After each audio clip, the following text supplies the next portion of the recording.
Government school. Super super. அரசு பள்ளியில் வந்திருக்கிறாங்க கோமதி. ஆரம்பிக்கலாமா? சீனிவாசபுரம். குட். ஆரம்பிக்கலாமா? ரெடி? 1 2 3 ஸ்டார்ட். நான் இப்பொழுது நான் வாழும் சமுதாயம் எப்படி இருக்க வேண்டும் என கனவு வைத்துள்ளேன். அதை இப்பொழுது நான் உங்களிடம் கூறப்போகிறேன்.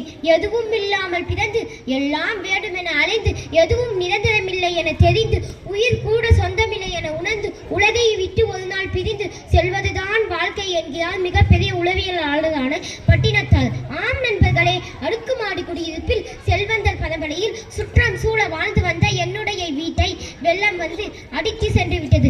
அப்பொழுது நான் திக்கற்றவாளாக அனாதையாக உணர்ந்தேன். எங்கெங்கோ அனாதையாக வாழ்ந்து கொண்டிருக்கும் மக்கள் என் கண் முன்னே வந்து சென்றனர். அவர்களின் நினைவுகளை என்னால் புரிந்து கொள்ள முடிகிறது. உண்ண உணவின்றி, உடுத்த உடையின்றி, இருக்க இடமின்றி இருக்கும் மக்களின் நிலையை யோசிக்கிறேன். அப்பொழுது எந்தவித எதிர்பார்ப்பும் இல்லாமல் எனக்கு உதவிய முன்பின் தெரியாத முகங்களை உண்டி கொடுத்தோர் உயிர் கொடுத்தோரே என மணிமேகலையில் வரும் கதை என் நினைவிற்கு வருகிறது. ஆதலால் அவர்களை உயிர் கொடுத்த தெய்வமாக வணங்குவேன். இருப்பவர் இல்லாதவர், கொடுப்பவர் கொடுக்காதவர், அரசன் ஆண்டி, ஏழை பணக்காரர், உயர்ந்தோர் தாழ்ந்தோர், இவர் அனைவரும் இயற்கை முன் சமவென அணிவேன். இயற்கையோடு இணைந்த வாழ்க்கை மாறிவிடுவேன். நீர்க்குமிழி போன்ற நிச்சயமற்ற வாழ்க்கைக்காகவா நாம் வாழ்ந்தோம் என வெட்கப்படுவேன். பற்றற்ற வாழ்க்கை வாழ ஆசைப்படுவேன். வாடிய பயிர்களை கண்டபோதெல்லாம் வாடினேன் என்னும் வள்ளலாரின் பாடலுக்கேற்ப பிற துன்பத்தை தன் துன்பமாக கருதி உதவி செய்வேன். எனது என்ற அகந்தையை விட்டொழித்து நமது என்ற கொள்கைக்கு மாறுவேன். பிறப்பு என்ற ஒன்று உண்டானால் நிச்சயமாக இறப்பு என்ற ஒன்றும் உண்டு என அறிவேன்.